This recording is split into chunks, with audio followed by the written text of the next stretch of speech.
Hello there and welcome to Trial TV Live. I am the Squeegee of Justice. Thank you so much for joining us today as we are picking up on Kohberger. He took a plea deal yesterday, and I guess today he is going to either accept it or not accept it. So we'll see. Let's see what happens. Thank you for joining us. I am joined by our wonderful co-host, Jules. How are you today, Jules? Yes, I am joined by our wonderful Sorry. Bye, Dad. It's been a day, right? Yes. So how are you? I'm tired. I bet. It's been a day, and this I is know. probably my longest day. Well, it is. I know. My comeback thing, and it's a long day, and I really wasn't expecting that, but hey, it's all good, right? Yeah. I always look at these streams as like this is the only thing I've done today. Like if somebody's watching us all day, they'll be like, "Oh, you guys, this is your third stream you've done today." But if people are just kind of jumping in and watching other things or seeing this on replay, they're like, "Well, why are you tired? This is the only stream you've done." So you have to understand that this is our third stream. We had poor Jules up early today. We were streaming at 8:30, or we met at 8:30 for our pre-production. And so yeah, I got up at 7, and this body is no longer used to. I used to get up at 7 every day, whether I had something to do or not. I just got up, but sure, it's a struggle now. Yeah. So, all right. Without further ado, because it's getting on in the day. Let's pull this up. So this is Bryan Kohberger. Idaho, he deleted 4 college students, and let's get to it.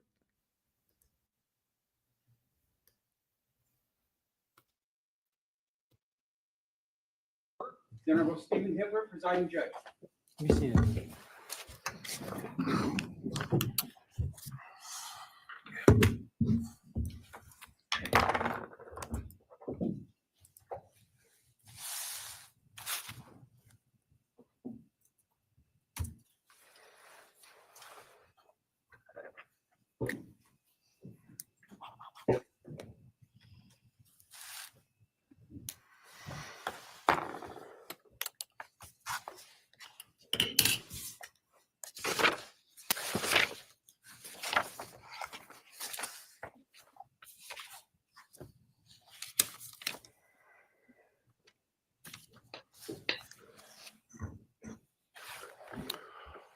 All right, this is CR 0124316665. Defendant is present in custody with counsel, Ms. Thompson, Ms. Jennings, and Ms. Taylor, Ms. Massoff, and Ms. Barlow. The state's present with Mr. Thompson, Mr. Horowitz, Ms. Jennings, and Mr. Nye. Here as well. Am I miss anybody? I'm sorry. Ms. Allen is here as well. Ms. Allen is here as well. Very well. Thank you. All right. We are here today to entertain a change of plea. Before I start, I want to address some issues of concern and otherwise.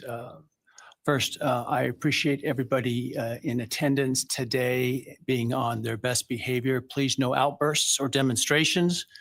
Any such conduct will result in immediate removal and may result in an inability to attend further court proceedings in this case. I want to point out that there have been calls by some for the public to contact me and my office in an attempt to influence my decision-making in this case. This has been extraordinarily disruptive for court staff and the ability for them to get work done, not only in this case, but in other cases where defendants are entitled to have their cases processed, and frankly, as important, if not more so, for victims to have their cases processed in those cases. It's also highly inappropriate A court is not supposed to, and this court will never take into account public sentiment in making an opinion regarding its judicial decisions in cases. Courts should, and I always will, make decisions based on where the facts and the law lead me, period. I have not read any of the numerous messages nor listened to any of the numerous voicemails that have been sent to me and my staff. Those have all been forwarded to security and, where appropriate, to law enforcement. Whoa. I ask that you not continue to mount such campaigns or to send me information like this, because, again, it is not appropriate and, frankly, not something I would take into account when deciding a matter in a case like this. I also want people to understand some very basic concepts about the ideas of separation of powers, what the court's duties are, and what the duties and the rights of the executive, or in this case, the prosecuting attorney, is. The executive, the elected prosecutor, is the sole authority in deciding what charges to pursue, including whether, as well as what penalties to ask for, and what penalties to pursue, including the death penalty. This court cannot require the prosecutor to seek the death penalty, nor would it be appropriate for this court to attempt to do that. This court, in considering a plea agreement, if it were to reject this plea agreement, cannot force the state to seek the death penalty.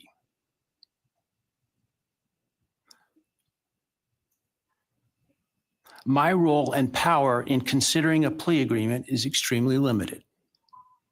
My role is to ensure that the defendant's plea is given freely, voluntarily, and intelligently. If those things are met, I can only reject a plea, such as the one in this case, where I'm not being asked to agree to the sentence in advance. I can only reject it, for example, if the defendant does not meet or admit to all of the elements of the crime. That is, I can ensure what is called a factual basis to the plea.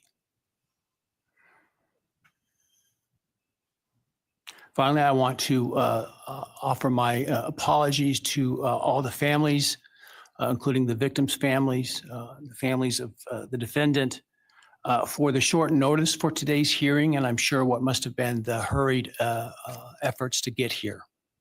I, like most everyone else, learned of this plea agreement Monday afternoon and had no inkling of it beforehand.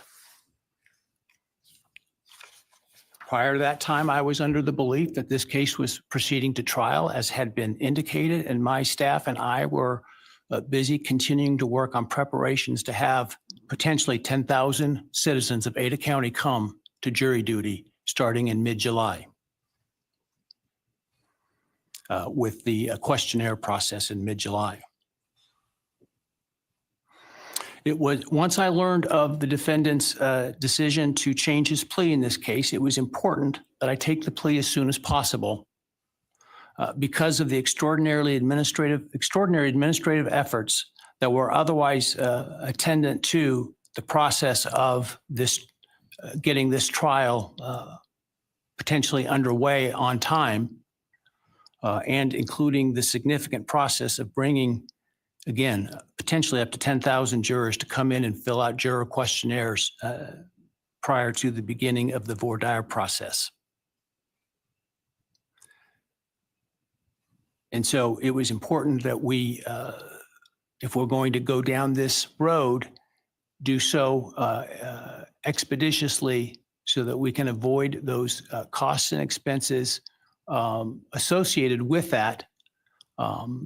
Otherwise, if it was not going to result in a plea, or if for some reason the plea were to fall through today, that we could continue diligently towards trial at the time specified.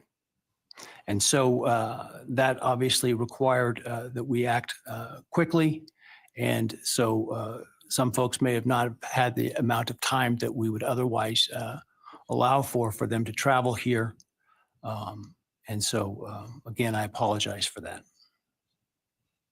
I want to make people aware that during the hearing, if you are to leave the courtroom for any reason, you will not be readmitted during the hearing. Also, when we finish the hearing this morning, I ask that the public and media wait in their seats until the victims' families and the defendants' families and others are escorted out of the courtroom before you start to leave. Finally, I want to acknowledge the trial court administrator and her staff, the Ada County Sheriff, and the Ada County 4th District Marshal Service for the huge lift that they've accomplished in preparing for and orchestrating this hearing today, as well as to all the security attendant today that you see, and some of whom many of whom you don't see, with less than 48 hours notice. And so I appreciate the hard work that they've been doing. Frankly, some of them while they were on some vacation prior to the trial starting and had to call that short. And so I appreciate very much their professionalism and dedication. All right. That said, let's move to the business of today. I understand the state and the defense have reached a plea agreement in this case. For the record, I have a written plea agreement which indicates in sum, the defendant will plead guilty to all 5 counts in the indictment, burglary, felony, and first-degree murder, 4 counts. The state and the defendant stipulate, that is, that the defense is not free to argue for a lesser sentence at sentencing to the following. The defendant on the burglary charge will be sentenced to 10 years fixed, and that the defendant on counts 2 through 5, the 4 counts of first-degree homicide, on each count would receive a fixed life sentence, all 5 of those counts to run consecutive to one another. Defendant, as part of the plea agreement, waives his right to appeal, as well as his right to appeal the sentence and his right to seek leniency or reconsideration of the sentence under Idaho Criminal Rule 35.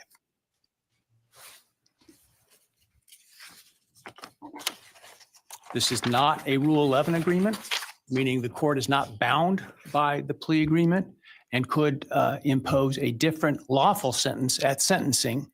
The stipulated agreement between the parties is the maximum on each count. So theoretically, the only thing the court could do would be a lesser sentence at sentencing. But the defendant is not free to ask the court to do so under the plea agreement. Are there any other material terms of the plea agreement that the parties would like to make? Obviously, the plea agreement, the written plea agreement will speak for itself and be part of the court record. Not from the state, Your Honor. Thank you. No, Your Honor. Thank you. All right, very well.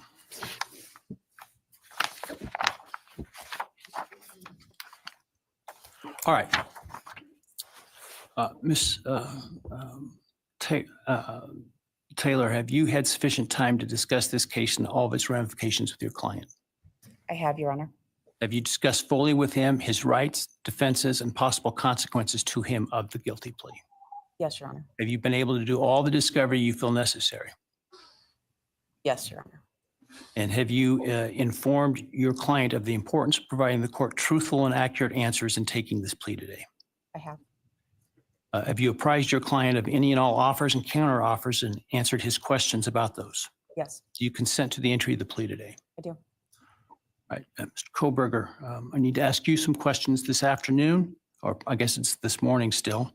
I do this to ensure that so that I am assured that you understand the nature of the charges to which I understand you're going to plead guilty, as well as the possible consequences to you of your guilty pleas. I want to make sure your plea is given voluntarily, and I want to make sure that you actually committed the crimes to which you're pleading guilty, because I don't want you to plead guilty to a crime you didn't commit. If you attempt to plead guilty today, but for some reason I don't accept your plea, then it is possible that your statements today could be used against you later at trial. Do you understand that? Yes. All right, thank you. And now while you're standing, actually, why don't you take the oath from the clerk? raise your hand. Do you solemnly swear or affirm that the testimony you shall give in the matter not given before this court shall be the truth, the whole truth, and nothing but the truth, so help you God? Yes. All right, and Mr. Kohberger, just to make it easier, you don't need to stand when you speak to me. I appreciate the sign of respect, but for convenience, you can remain seated, all right?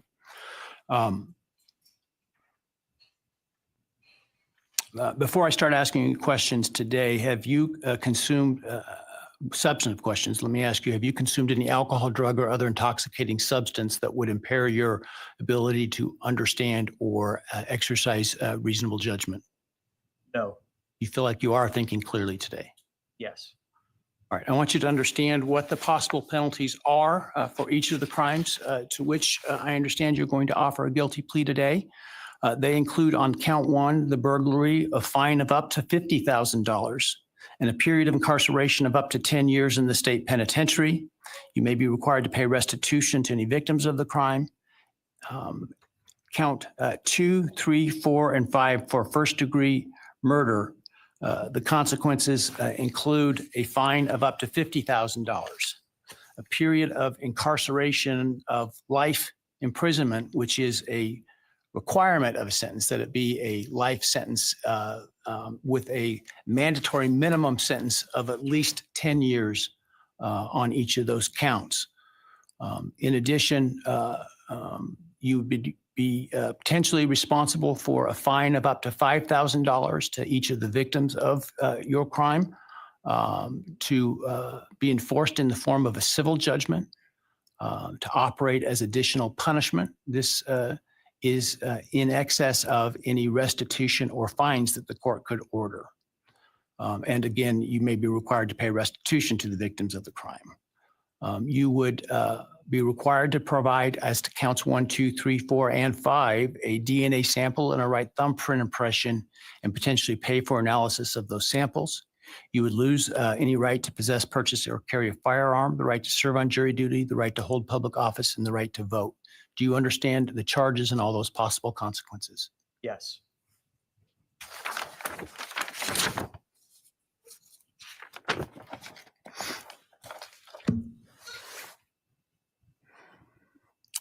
You've heard the plea agreement that I talked about today. Do you agree with that plea agreement? Yes. And do you understand the nature of the charges that are that you've been charged with that I understand you're going to plead guilty today to? Yes.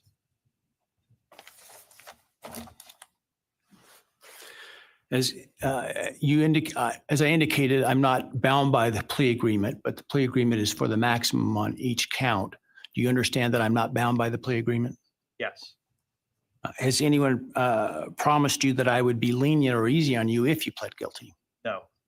Has anyone threatened you or anyone close to you to get you to plead guilty? No.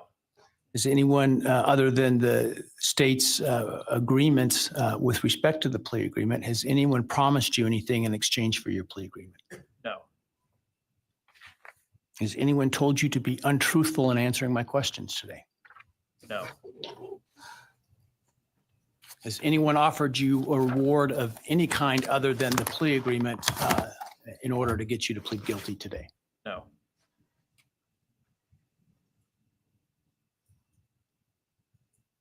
Are you pleading guilty because you are guilty?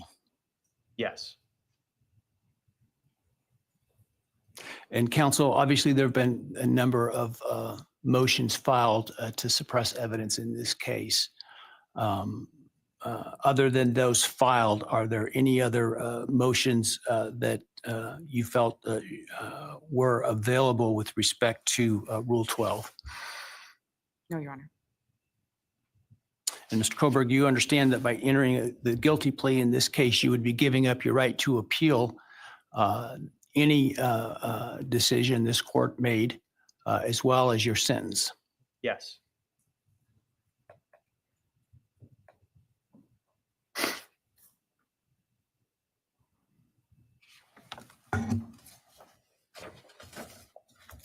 Have you had enough time to decide whether or not to plead guilty? Yes. Are you pleading guilty freely and voluntarily? Yes. Given your choices, do you believe it's in your best interest to plead guilty? Yes. Have you discussed fully the matter of pleading with your pleading guilty with your attorney, and are you satisfied with the advice you've received? Yes. Has your attorney advised you to your satisfaction about what your rights are, what your defenses may be, and what the possible consequences to you of your guilty plea are? Yes. Has your attorney done everything you've asked them to do? Yes. Are you satisfied with their representation of you? Yes.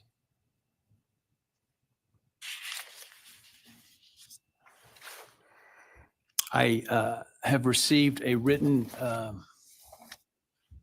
guilty plea advisory questionnaire that is purported to be filled out by you.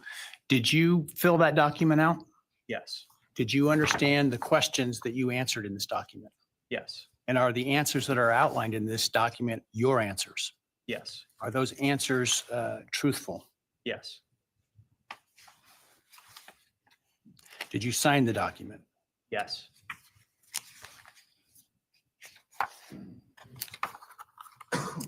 And this document outlines many of the rights that you have in this case. Should you not plead guilty, did you understand those rights? Yes. They include a right to a jury trial. Do you understand that? Yes. They include a right to the presumption of innocence. Do you understand that? Yes. They have the right to require the state to prove your guilt as to each element beyond a reasonable doubt. Do you understand that? Yes. They include a right to confront your accusers and cross-examine witnesses presented by the state, including by utilizing the subpoena power of the court to accomplish that. Do you understand that? Yes. You understand you would have a privilege against self-incrimination and a right to remain silent, meaning you would not be compelled to testify if you did not wish to, had you not pled guilty. Yes. You understand you're giving up that privilege and those rights that I've just outlined by pleading guilty. Yes. All right, I want you to understand what the state would have had to have proven at trial had you, to the crimes that you're pleading guilty to, had you, if you didn't plead guilty. Let me find the document. Hang on a second here. All right.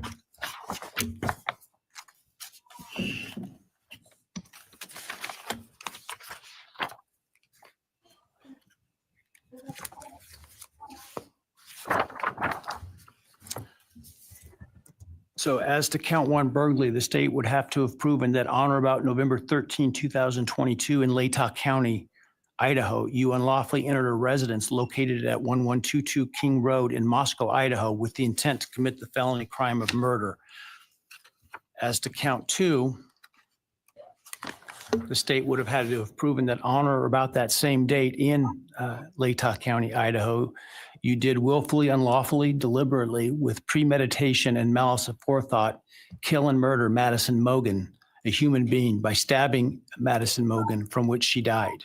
As to count three, the state would have had to have proven that on that same date in Latah County, at that same address, you did willfully, unlawfully, deliberately, with premeditation and malice aforethought, kill and murder Kaylee Goncalves, a human being, by stabbing her, from which she died.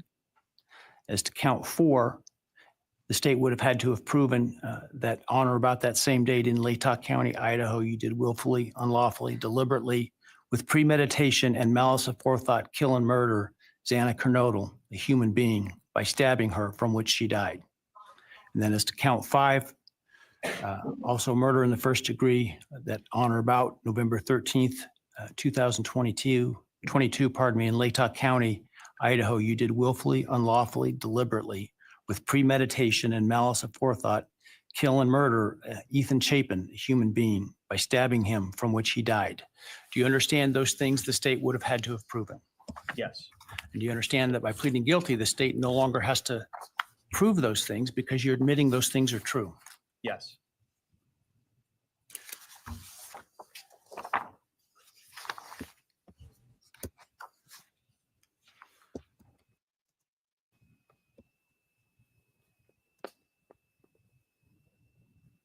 I want to also make for the record, the defendant has provided with the guilty plea advisory form a document entitled Written Factual Basis, that purports to have the defendant's signature dated 1 July 2025. Did you sign that document? Yes. And did you agree with the written factual basis that is included there? Yes.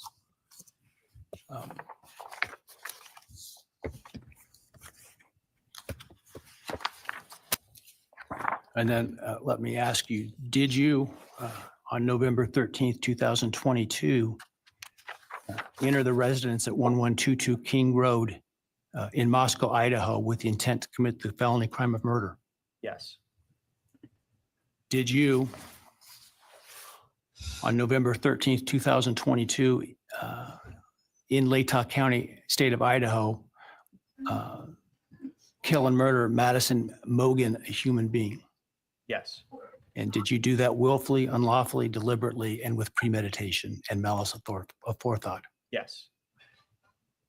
Did you, on or about that same date in Moscow, Idaho, kill and murder Kaylee Goncalves, a human being? Yes. And did you do that willfully, unlawfully, deliberately, and with premeditation and malice of forethought? Yes. And did you, on that same date in Moscow, Idaho, kill and murder Xana Kernodle, a human being? Yes. And did you do that willfully, unlawfully, deliberately, with premeditation and malice of forethought? Yes. And then on or about November 13th, 2022, again in Latah County, Idaho, did you kill and murder Ethan Chapin, a human being? Yes.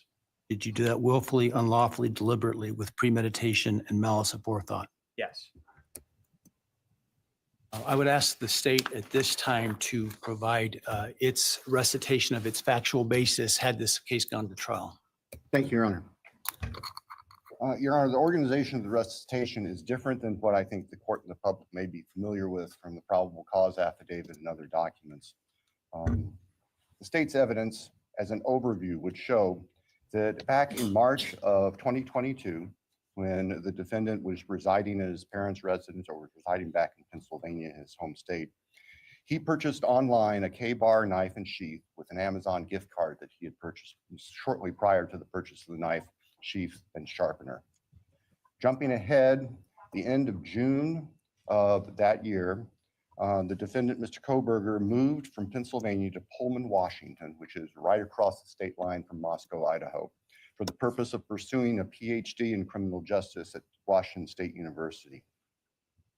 The state's evidence would indicate that beginning July 9th of 2022, Mr. Kohberger's phone began connecting to a cell tower that serves the area of the 1122 King Road residence in Moscow, Idaho. Now, I will acknowledge for the court and all present that there are many residences in that area. It's a dense population of mostly college-related occupants.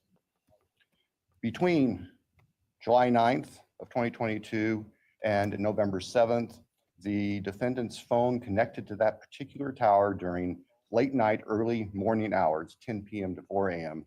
on approximately 23 times.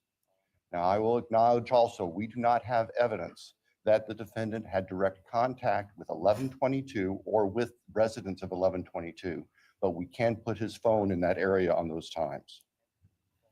In the interim, on August 22nd of 2022, Latah County Sheriff's Deputy Darren Duke conducted a traffic stop in the early morning hour or late evening hours, about 11 p.m. On the west side of Moscow, on the Moscow-Pullman Road. This was a traffic stop of Mr. Kohberger's car, which turned out to be a 2015 white Hyundai Elantra with Pennsylvania plates. During the course of the traffic stop, Deputy Duke was able to obtain Mr. Kohberger's name, Bryan Kohberger, his phone number, and his address, which at that point was an apartment address in Pullman. We then move to the early morning hours of November 13th, 2022. The state's evidence would show that early morning hours on that day, Mr. Kohberger's phone left his Pullman residence, which is an apartment in kind of the central northwest part of Pullman. That phone was then subsequently turned off at approximately 2:54 a.m. and remained off until approximately 4:48 a.m. on Sunday, the 13th of November. The state's evidence would include at trial video surveillance of a business on the Moscow-Pullman Highway just across the state line from Moscow. It would show a vehicle matching the description of the defendant's Hyundai Elantra entering Moscow at approximately 3:02 a.m. Compiled surveillance that the investigators put together from businesses and residents then show the defendant's car, the white Elantra, as I've described, circling the 1122 King Road area, that neighborhood, starting around 3:30 or so in the morning. Comes into the immediate area of 1122 King Road, which is actually on a dead end, and then leaves several times. And approximately 4:05 that morning, the defense car had entered that area, was leaving, stopped at the intersection of King and Queen Road, did a U-turn, and the state's evidence would show that the defendant's car came back and parked behind and above the 1122 King Road residence. The state believes that its evidence would then show that the defendant entered the residence of 1122 through the kitchen sliding door on the back side of the residence, which is the side of the residence that would face the area above where the defendant's car was parked. Defendant entered the residence, went to the third floor, and with a knife, killed Madison Mogen and Kaylee Goncalves. The defendant, as he left that room, for whatever reason, ended up leaving, or the sheath for a K-bar knife was left on the bed next to Madison Mogen's body. And I can jump ahead. That sheath was tested by the Idaho State Police Forensic Lab, and single source male DNA was found on the snap of that sheath, as well as blood from both Kaylee and Madison and other trace evidence. But it's important to note single source male DNA was on the snap of that sheath. The state's evidence would show that Xana Kernodle was still awake at this time. In fact, had taken a DoorDash order not long before this started. Her room was not on the third floor. It was on the second floor on the west side. As the defendant was either coming down the stairs or leaving, he encountered Xana, and he ended up killing her also with a large knife. Ethan Chapin, Xana's boyfriend, was asleep in their bedroom, in her bedroom, and the defendant killed him as well with a large fixed blade knife. Each victim suffered multiple wounds. I will state for the record that there is no evidence there was any sexual component or sexual assault on any of the victims. I want to make that clear so there's no speculation. There were two other roommates in the house, and they were already asleep. During the course of this, one of those roommates awoke, looked out her door not knowing what was going on, and saw the defendant, who was dressed in black with a black balaclava on, holding some sort of container in his hand. And she saw him leave the house through the direction of the kitchen where that sliding door is that I mentioned before. At approximately 4:20 that morning, so this would have been 15 minutes or so later, the defendant's car is seen on a surveillance camera for 1112 King Road, which is immediately next door to the west of 1122, leaving the area at a high rate of speed. And if the court were to see that, or anybody in this courtroom would see that, you can see the car almost loses control as it makes the corner, heads north, and then turns to go south on Walinta, which is one of the only ways to get out of that part of town. The evidence would show that following that, the defendant in his Elantra drove south of Moscow. We know that he drove on the back roads because there are surveillance cameras on the main highways, Highway 95, that would have picked up the defendant's car if he'd gone that route. And they did not show the defendant's car on that route during the time. So we know that he went through a variety of back roads in very rural, isolated part of Latah County. About 4:48 that morning, the defendant's phone comes back on.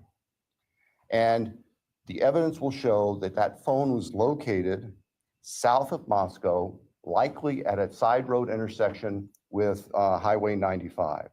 From there, the defendant's phone activity tracks heading back north towards Pullman, Washington, where the defendant lived.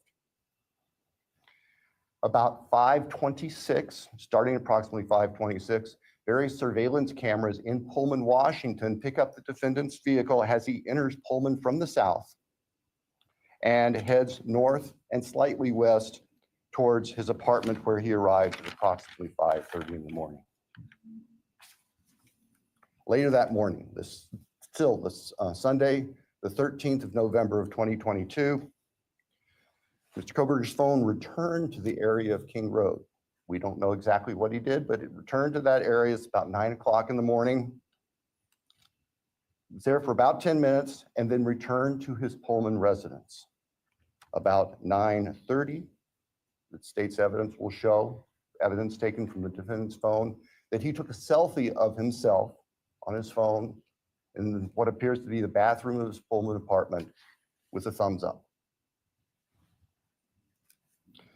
The defendant's phone then went to the Lewiston-Clarkston Valley, approximately 30 miles south of Moscow and Pullman.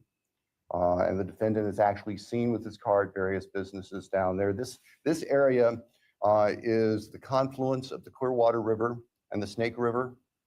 Lewiston is Idaho's seaport. Large bodies of moving water down there.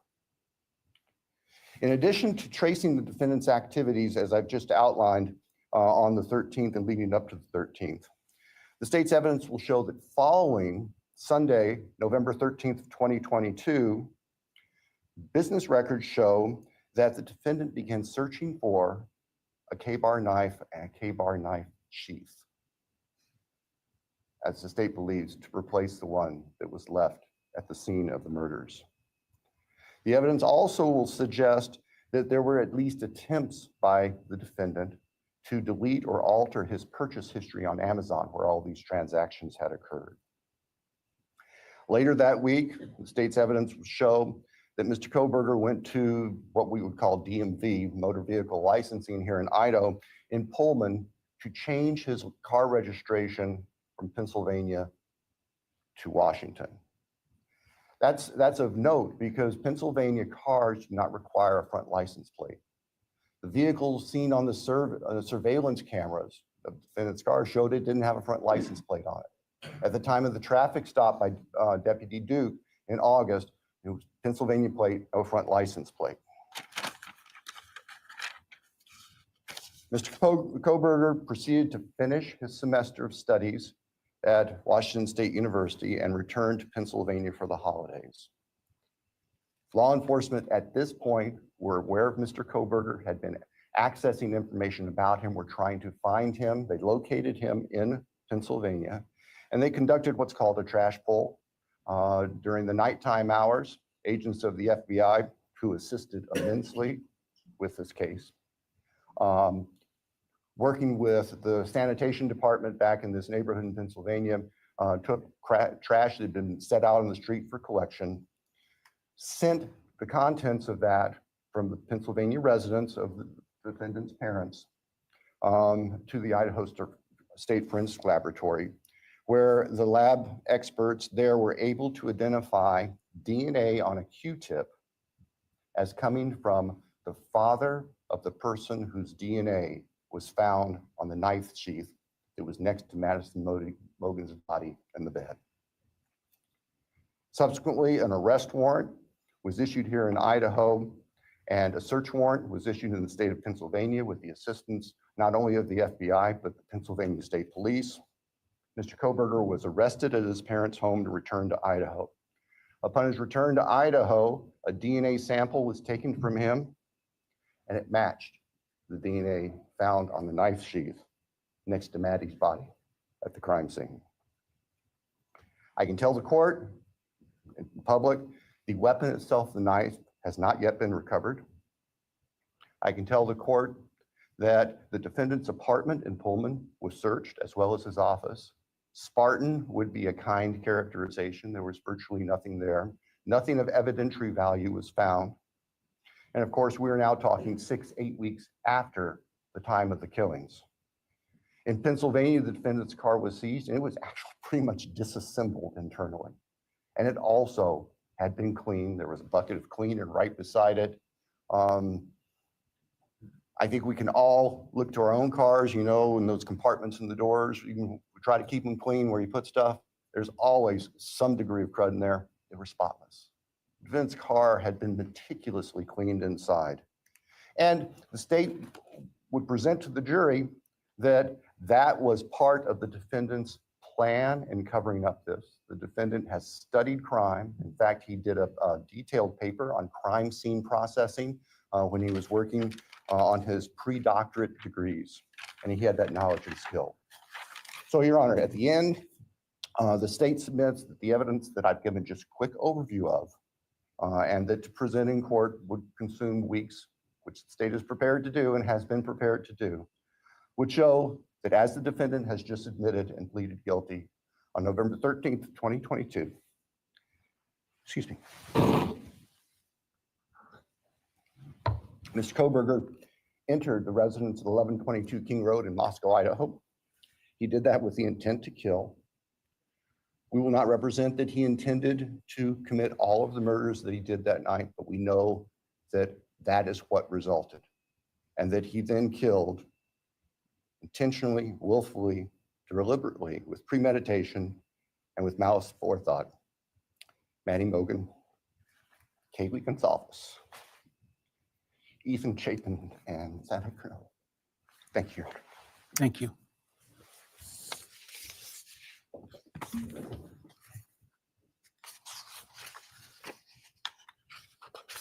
All right, based on the state's proffer and importantly, based upon defendant's explicit admission to committing these crimes, the court finds there is a factual basis. Therefore, with respect to count 1, burglary, felony, how do you plead, Mr. Kohberger, guilty or not guilty? Guilty. As to count 2, murder in the first degree, as it relates to the murder of Madison Mogen, how do you plead, guilty or not guilty? Guilty. As to count 3, as it relates to murder in the first degree for the murder of Kaylee Goncalves, how do you plead, guilty or not guilty? Guilty. As to count 4, the first degree murder of Xana Kernodle, a human being, how do you plead, guilty or not guilty? Guilty. As to count 5, the first degree murder of Ethan Chapin, a human being, how do you plead, guilty or not guilty? Guilty. Right. The court will find that the defendant understands the nature of the charges and each offense and the possible consequences to him of his guilty plea. Court finds that there is a factual basis for the plea and that finds the defendant believes the plea to be in his best interest. I find that the plea was given freely, voluntarily, and was intelligently made. I accept the plea. I direct that it be entered. I'll continue the matter for sentencing in this case. I think it was mentioned on the call Monday afternoon, the defense wishes to waive a pretrial investigation. Is that accurate? Yes, Your Honor. The state also? Yes, Your Honor, the state does not believe pre-sentence investigation is needed given the evidence that is available. We want to, though, make sure that all of the victims have the opportunity to make statements to the court at sentencing. Absolutely. And certainly both the state and the defense may present whatever sentencing memorandum and other documents you wish me to consider. The victims will be given an opportunity to provide the statements that they wish to at sentencing. Do we need more than 1 full day for sentencing? I do not believe so, Your Honor. We have numerous victims, and we have victims who share unique perspectives on this, and we want to make sure that they all have time to express their feelings to the court. But I believe that if we can start perhaps 8:30 or so in the morning, that we should be able to complete it all in 1 day. Defense agree with that in terms of the time frame? Yes, Your Honor. All right. So as it happens, we have some time reserved in this case in July and August. The week of July 22nd is available. I don't know if that's too soon for the parties or the next week, the week of August 4 is available. Any preference? Your Honor, we're prepared as soon as the court wants to schedule it. The state, I believe, would be prepared on the 22nd. We've told the victims' families that we're looking at approximately those dates. All right. So because of the plan to bring in so many jurors to fill out questionnaires, I had ordered that no other trials could take place in this courthouse the week of July 22nd. And so we will use that in terms of the sentencing date because of what I'm sure will be the significant interest of the media and the public and the logistics that will be required to make that happen. Without trials going, it'll be a lot easier to do that. So let's pick that week. Why don't we pick July 23rd with the idea that if for some reason we don't finish, we could continue into the 24th. We'll start at 9 in the morning. Does that give your team enough time, Sandra? 9 in the morning? All right. Any concerns with that date? No, Your Honor, thank you. No, sir. All right.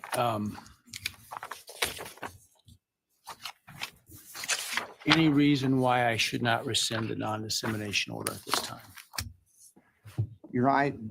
I think that given the history of this case, it would be best if that remained in place through sentencing. So we have time to make sure there's the ability to completely answer questions. That would be the state's preference and recommendation.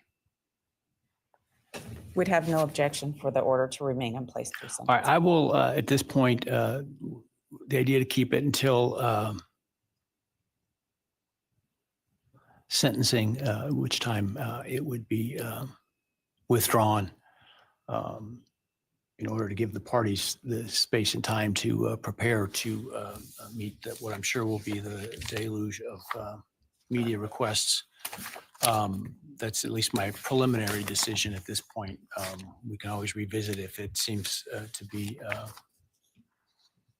for some reason, I should. That said,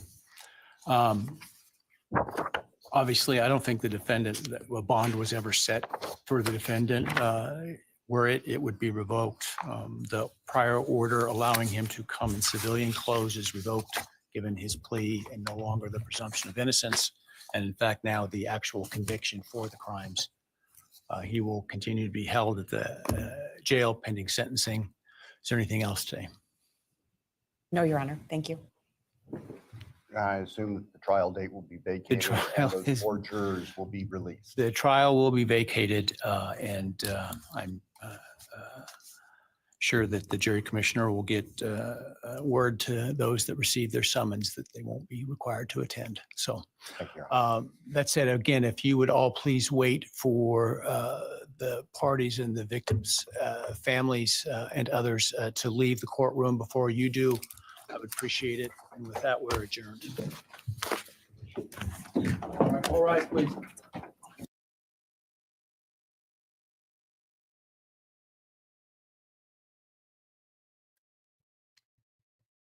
All right. I Wow. learned a lot. You go ahead. You go first. You know, I thought I was ready for this, Mm-hmm. and hearing it, especially with the matter-of-fact way that he answered those questions from the judge, Yeah. just gave me the chills. I right away started to feel very overwhelmed by it. We have a press conference. Let's watch a press conference, right? Okay, yeah. I always love press conferences.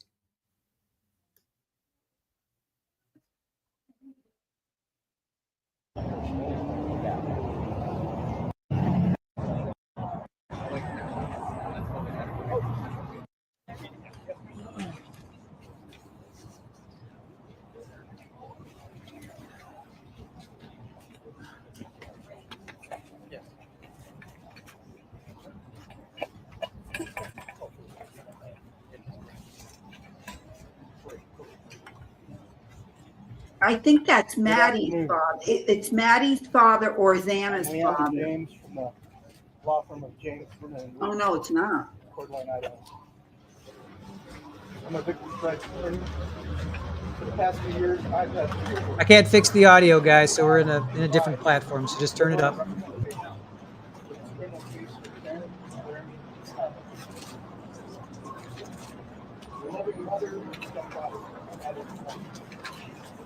I will be giving a statement of gratitude today. All right, let me see if I can find another press conference. Hold on. Let's see if I can find a better feed for that. Jules, if you want to go ahead and tell us tell us what you were thinking about, and then I'll try and find a better version of that.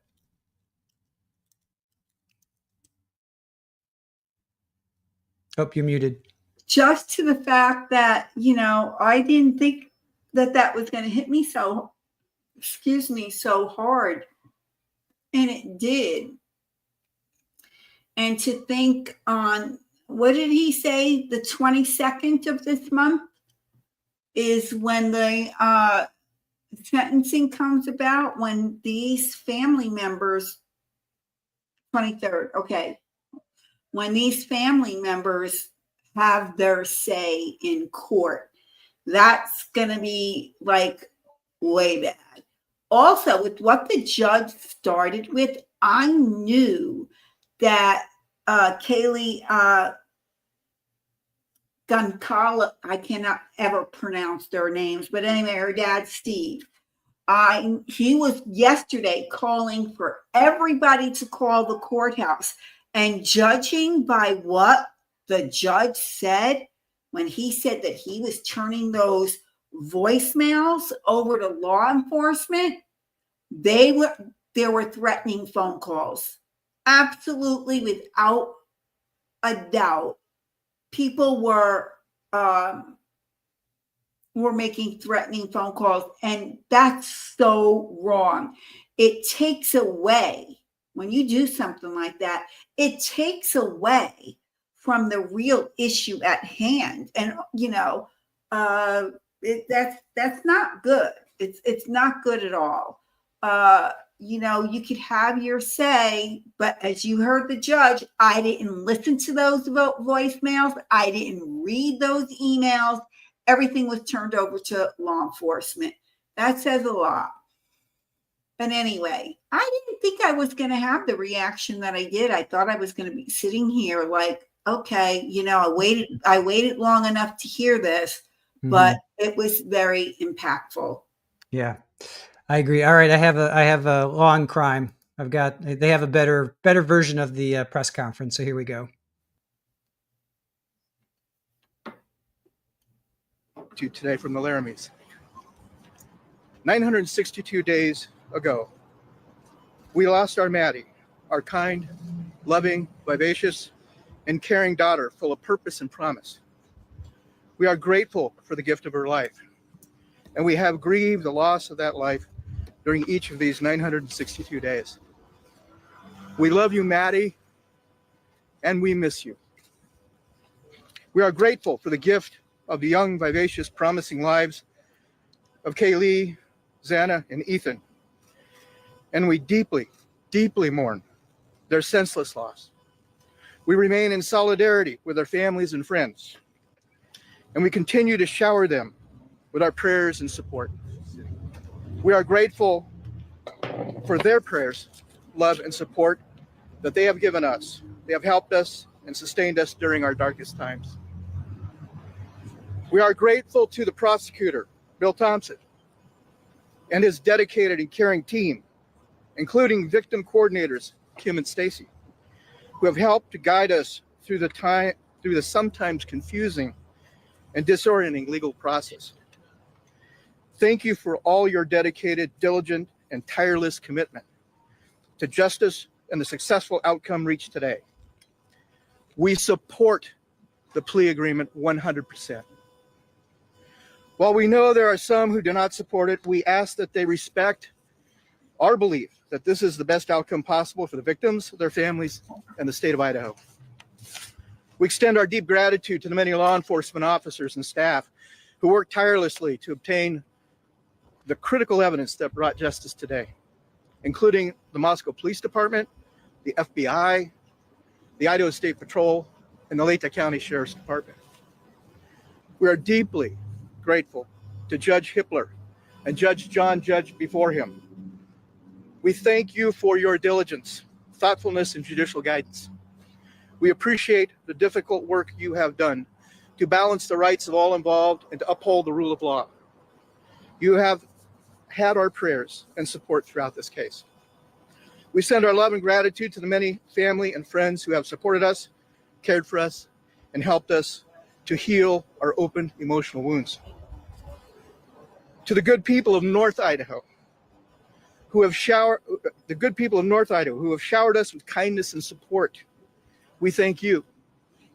We also mourn today with you the recent tragic and senseless loss of two brave North Idaho firefighters. We extend our prayers and support to their families. You are not alone.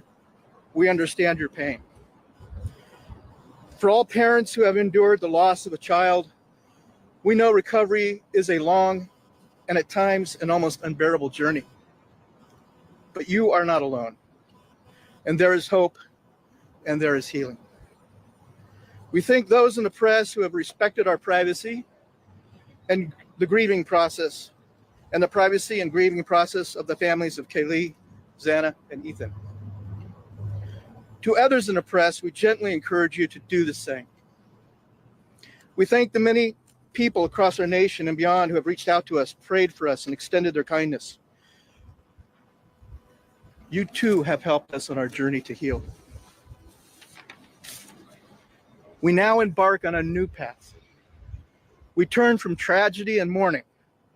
We turn from darkness and uncertainty of the legal process to the light of the future. We have closure. We embark on a path of hope and healing. We invite all of those who have mourned with us to join us, and we wish you well. Thank you. I will now share a few words of my own. Over the past 2 years, I've been amazed and humbled by Karen and Scott's strength, endurance, and faith. They have uplifted me and so many. They founded a nonprofit to help others in the name of Maddie. They have been a beacon of hope amidst a dark and tragic time. To those young and bright attorneys out there looking for purpose and meaning in your profession, I invite you to join the effort of crime victim attorneys to bring victims justice with compassion, empathy, humility, and understanding. This case is not the end of violence. This case is not the end of lawlessness. We need your help to bring hope and healing to the innocent caught in the crossfire of life. Thank you all. Could you just say your name one more time? Leander James, Leander, last name is James. That was well done, Chris. Very well done. Yeah, that was nice. So so just trying to see who wrote that letter, and I couldn't find out who wrote that letter. It was Maddie's family and Ethan's family do not oppose this. Mhm. Xana's family and Maddie's family. Wait, Kaylee and Xana's family do not support this. Mhm. Ethan and Maddie's family support it. Okay. Okay. Do you want to go back and go over what we heard from the plea deal at all? Do you want to go through that at all? Because I took notes. It's up to you if you want to. Well, it's pretty self-explanatory. He has 4 consecutive life in prison without the possibility of parole, which means he is going to die in prison. Yeah. He lost all rights to appeal any of this. Mm-hmm. So that's also a good thing, because if they would have went to trial and they would have found him guilty, and I think they would have, with everything that we just heard from the state, he would have had at least 6 appeals that over the years he could keep, filing for. So he lost all of that. Mhm. And obviously 10 years for the burglary, that also is consecutive. So the only thing that I'm very disappointed about, and maybe it'll be shown, maybe it'll be addressed at the sentencing, is that, or maybe Idaho doesn't have this, the son of Sam. The Mhm. son of Sam, listen to me. Yeah, the son of Sam law.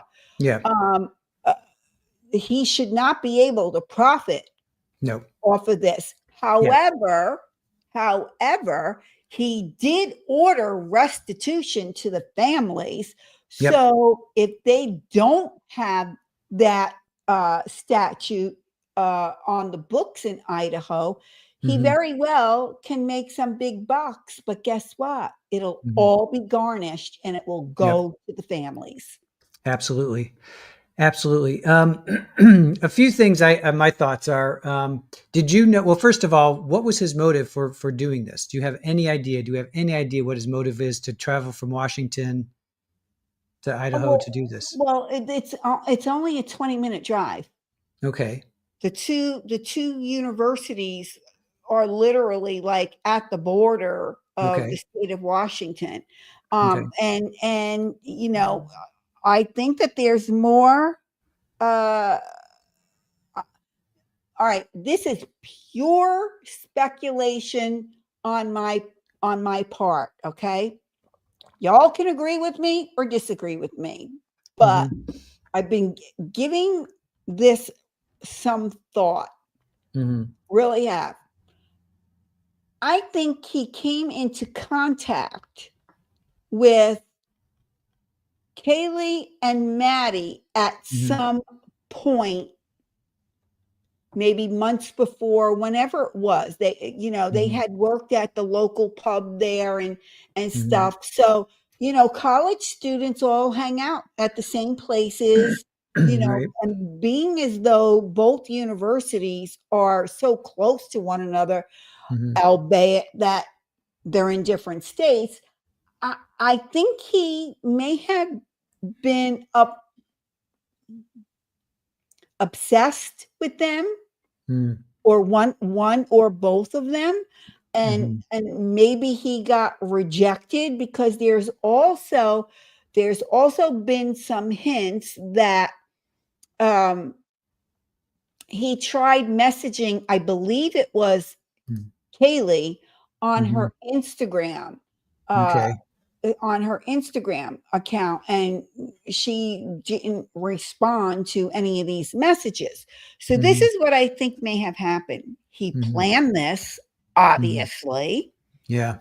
And so I think what happened here is that he went there with the intentions of going after Kaylee. All right. But he didn't expect that Maddie was going to be in the same bedroom with her. So the way the house is set up, yes, there is a ground floor bedroom where one of the roommates stayed, and you could get into that ground floor by the sliding glass doors. But then there's a second level, which you can get in by the deck off of the second floor. And then there's the third floor, and that's where Kaylee stayed with her dog.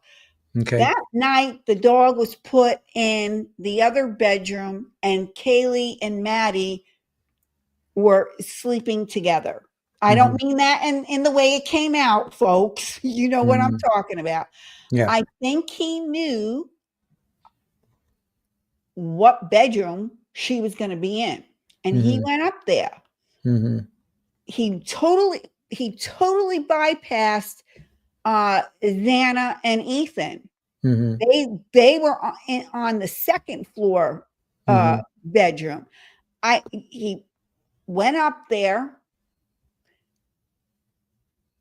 Kaylee, it's been reported that Kaylee really fought back and on this, and the sheath was found under, I believe it was Maddie. which Yeah. gives the indication that she fought as well. I think on the second level, Xana just had a food delivery that came, and I think she heard what was going on up there and couldn't figure out, well, what is that? He was done. He came down the stairs and he saw Xana standing in the hallway. And he did what he did to her because that's where she was found. She was found in the doorway of her room into the hallway. And Ethan was asleep on her bed. So Ethan didn't even know what happened. Yeah. It just happened. I really think that Xana and Ethan were collateral damage. I don't think he expected to have those two there. And by massacring 4 kids, 3 of which we know fought back, that when the other roommate opened up the door and saw him walking, I just think he was too tired and felt like, I'm just going to go. I'm just going to go. And I think that that's how it went down. But I don't know. The only way we'll find out is if he spills. Right. And they're not forcing him. They're not making him. And I think that's another error that Thompson made. It should have been put in that plea agreement that he has to say what he did. Yeah. Yeah. Tell us the details. As difficult as that's going to be for the family and friends to hear, I also think that would be a sense of closure of like, why did you do it? Give us those details. I mean, as gory as it is, as difficult as it's going to be to hear for some people, I think that is. I think their families have a right to know. And Deborah Owens in the chat said there was evidence he drove through the area prior, so he may have been doing surveillance. They have him going past that house at least 3 months prior 13 times. So he definitely was doing surveillance. And from July 9th to November 7th. 23 times his phone was connected to cell towers in that area. So it's bad. It's bad. And this was November 13th. Yes, right? the day before my birthday. Yeah. Aww. That's why I will never forget. It's my brother's birthday and the day before my birthday. So I'll never forget when this happened. Right. Yeah. So July 9th to November 7th. And late night too, 10 p.m. to 4 a.m., 23 times his phone connected to towers. So that's definitely canvassing. He was absolutely canvassing. Yeah. And they had video. They had video of his car driving past and keep going around the block. Yep. That night. Was there anything in there that surprised you as far as like the evidence that the state put out? Is there anything that you were like, hey, wait a minute, I didn't know about that? Anything that you can think of? Changing his license plates? I didn't know about the Q-tip with the DNA on it. That has never been public before, not to my knowledge. So I did not know about that. And it matched the dad. It was the dad that matched. Yeah. Right. I'm trying to think what else. I can't remember. I think that was my main one was like, oh, damn. Right. So there were 2 other roommates. We knew about that, right? We knew about that. One of them saw this figure in black. He had a container in his hand. What was the container? What do you think the container was? I don't know. It may have been the knife. Yeah. And she just didn't, and it was dark and she just didn't know. Right. Plus you're half asleep. It's like 4:15, right? He leaves at 4:30. I'm sorry, 4:20. So he goes in let's see. I didn't catch when he went in. Hold on. He was in and out inside of 15 minutes. His phone was okay. He left his residence and then it was turned off at 2:54. So he got there maybe around 3:30 because at 4:20 he's caught on surveillance. Uber Eats was there at, I believe it was 4:05, and the Uber Eats driver said he was parked right next to her at that time. Oh God! Wow. Yeah, Sugar Beat. That's what they said. The FBI took trash for DNA. They found the Q-tip. The father matched the knife sheath next to Madison. So they got the dad. I guess the dad's in some kind of is in the I forget what it's called right now, but is in the system. Genealogy DNA. Yeah. So when they got the father, and they knew it was a familiar match to the sheath, then they knew who they were looking for. Then he goes back, right? Oh, so Sneaky, you think it was a souvenir he took? So that container was a souvenir. Maybe it'll come out in his notes. Does he have notes? Like, what do you mean by that, Sneaky? Does he have, or do you know anything about that, Jules? I don't. That's the first I'm hearing of it. Yeah. He then went back. They said he did. Yeah. He went back twice. Yeah. And I think he was going to go in because he knew the sheath was missing.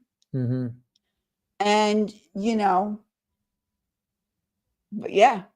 Yeah, he attempted to delete his Amazon searches. That's never a good one. Took a selfie in his apartment with a thumbs up. Have you never seen that? No, let me see. I've not been following this case. I'm telling you. Oh my God. All I know is 4 college kids got killed by this guy in Pennsylvania. That's all I know. I really have not been following it.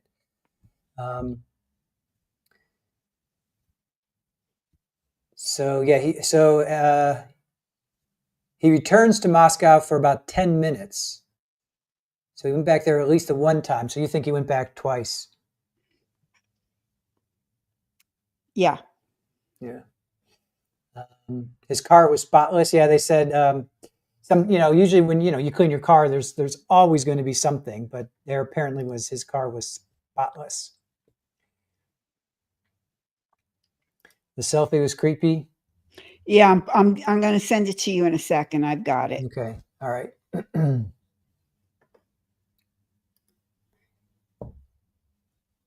Well, I think Kerviel and I had the same reaction. Like, he's just so cold when he was saying, when the judge was saying, "Do you accept this plea deal?" Or "How do you plead? Guilty. Do you accept this plea deal?" "I do." I guess, how are you supposed to react, though? I mean, I guess any way he would have reacted, we would have had some kind of reaction. But specifically, he definitely sounded very, very cold. Check your phone, either right. Aaron or Chris. I got it. Okay. I got it. Because I sent it to both of you. Yeah, I got it. Let me see if I can. Yeah, and if you could pull it up, that was the morning after, or I should say about 12 hours after, 12 hours after the crime. And when you see this part of when he's given the thumbs up. All right, I have seen that before. Okay, yeah, see that? Look at his hand to the far right. Does that look like a bruise to you? So in this section here, I definitely see something in his thumb. I see something in his thumb, maybe his knuckles a little bit, and then this area right there. Down there too, yeah. Now, do we know if he's left-handed or right-handed? I don't remember. Yeah, because I would think with the amount of stabbing that he had to do, he's going to get some self-inflicted wounds too. There's going to be scratch marks on him somewhere. He probably was wearing a mask, right? So... yeah, he was wearing the I don't know what you call it, like the ninja thing that goes like this, like tight. Just shows your eyes. Yeah. Yes, and that's why Dylan, and if you see in that picture just how bushy his eyebrows are, that's what Dylan described that she saw. Gotcha. All she could see was this part of him, and Yeah. it was the bushy eyebrows that stuck out in her mind. They're pretty distinguishing. Yeah, that's if you just saw his eyes, yeah, yeah, that would haunt you probably forever because those are pretty that's a distinguishing feature. Let me put it that way. Yeah. And it's sad that these two surviving roommates are taking such criticism. No, Why? I don't believe for a moment that they had anything to do with this. Oh, And geez. yeah, Really? oh no, People are really, saying Chris. that? People are especially Dylan.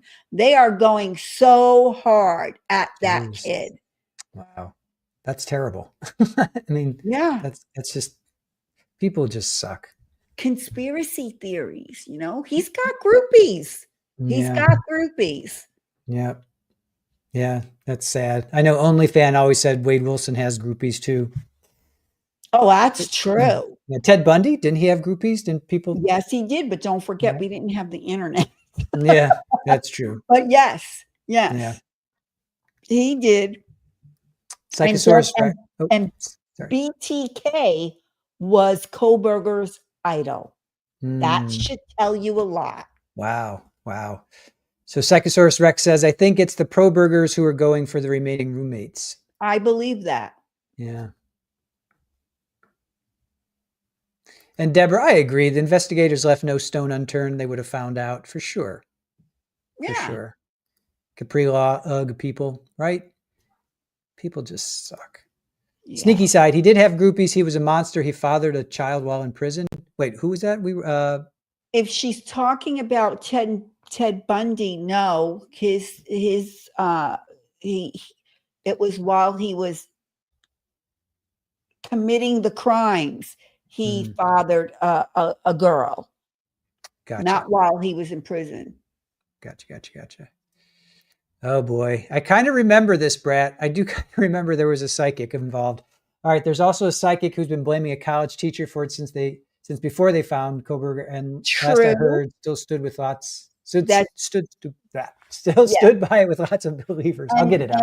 And let me tell you a quick story. When I was covering this trial, well, not the trial, but this case early on, I have the psychic's phone number in my phone. Oh, wow. I did an interview with her on Nerve Report. Oh, wow. And she was being sued by the college professor. And the college professor won. And she defended herself. And because then she called me the day that they were going to court. And she said, I'm defending myself. And I'm like, what? Yeah, that's a mistake. And, she sent me the link and I did watch it. And I will say she didn't do bad for herself, but she was found responsible for defamation. Yeah. Okay. This is a good point, Lily Wayne. I wonder if the surviving roommates will make victim impact statements. I hope so, if it will help them. I don't know the answer to that. I think I could see that. I could absolutely see that, especially who was the one that actually saw Kohberger? Which one was that? Dylan was the one that actually saw him. Yeah, because if it wasn't for her, I mean, she helped. There's a lot of nails in this coffin, and she was probably had the bushy eyebrows. A lot of them, yeah. She actually saw the person doing it. That's pretty. It was a tall guy, short guy, fat guy, thin guy. That kind of thing. Yeah. So Kimmy says, I think Bundy married one of his groupies, and Sneaky Side says Bundy. I guess Bundy married him. Well, Kohberger's idol was BTK. He was obsessed with BTK. Oh, Kerrville says Sneaky is right. Rose Bundy was conceived while he was in prison. I don't think so. No. I don't know enough about it. Oh no. Jojo says even Stearns had someone contact him in prison that was interested in him. Oh God. Oh, come on. Come on. I mean, I'm not saying Jojo, you're common. I'm just saying, oh, come on. Yikes. Yeah, I can't with I don't understand what the fascination is that people women mostly are infatuated with murderers. I don't get that. We don't hear, at least I haven't heard. Have you ever heard of like a woman that was in jail, in prison for murder, and she has like all of these men, waiting to, wanting a letter and can I come visit and all of that? I just don't, I don't know, but I'm telling you, some of these women give us good women bad names. I know, right? All right. There's several people that are saying he had a prison visit that resulted in the child. So I don't know either way. I'll just, we'll just move on from that. It is what it is. Yeah. I mean, is it that bad boy thing, I don't know. I don't I get mean, it I either. have a fascination for bad boys. I ain't gonna lie, I do, but not ones that are in prison for murder.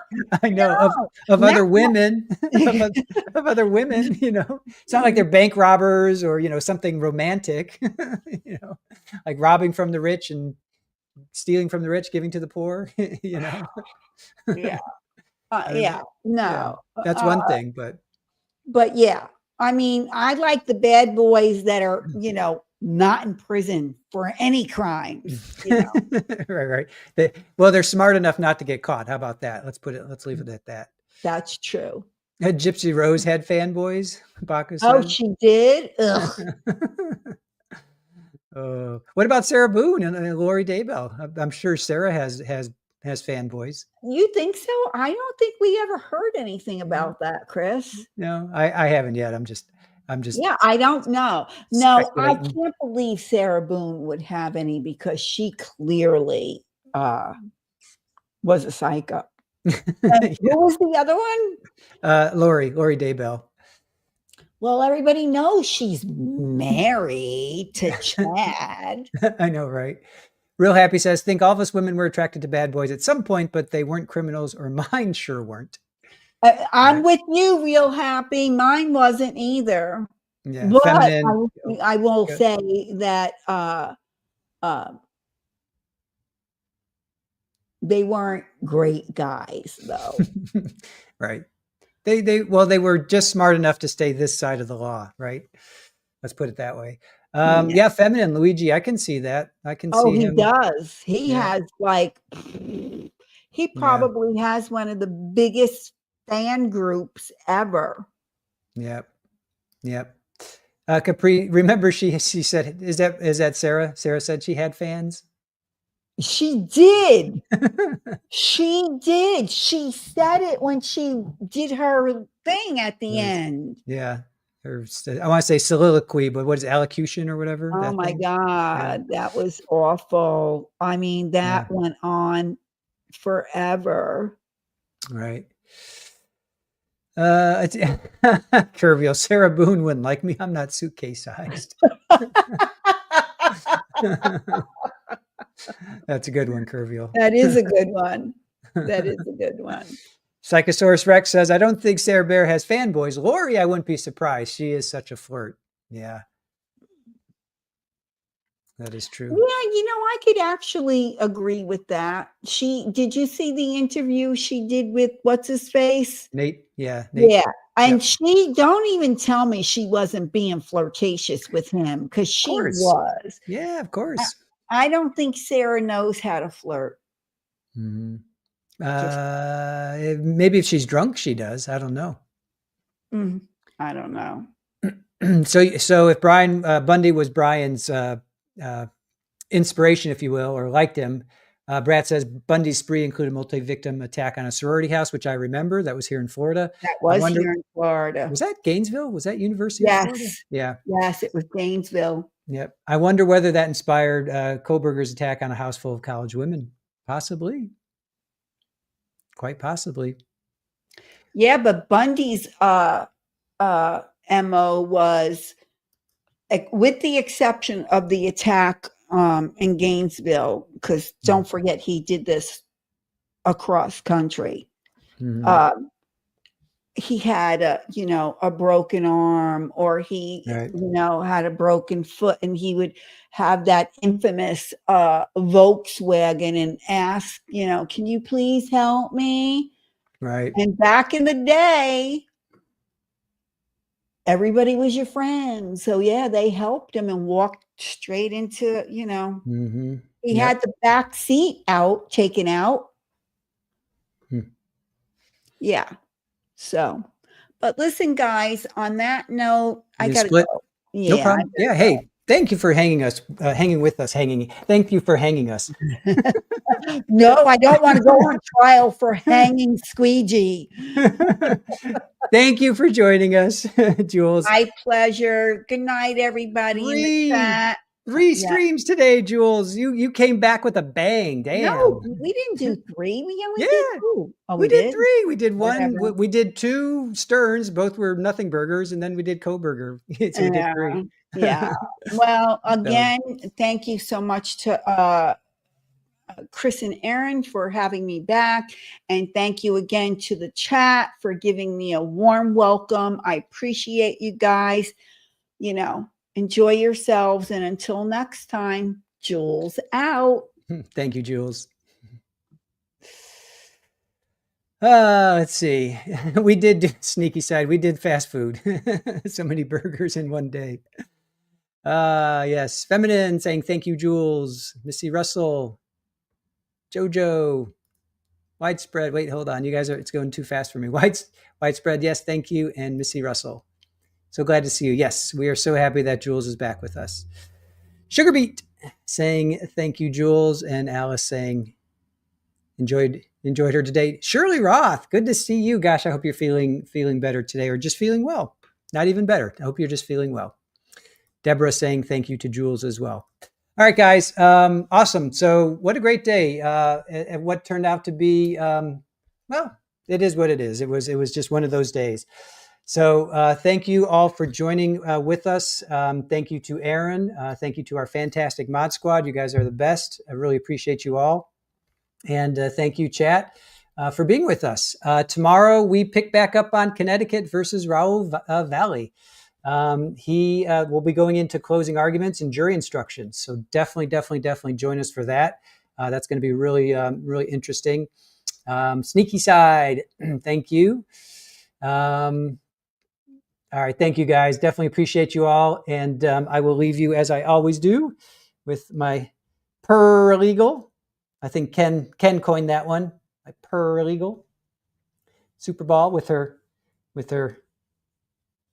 instruments of torture scattered about. There you go. All right, guys. Thanks again for joining us. Appreciate you all. And we'll see you tomorrow. My camera there. Tomorrow at 9:45 for closing arguments and jury instructions. Closing arguments, jury instructions tomorrow for Raoul Valley. I want to keep saying Valle, but he goes by Valley, so we'll go with Valley. All right, guys. Thanks for joining us. We'll see you tomorrow. Bye.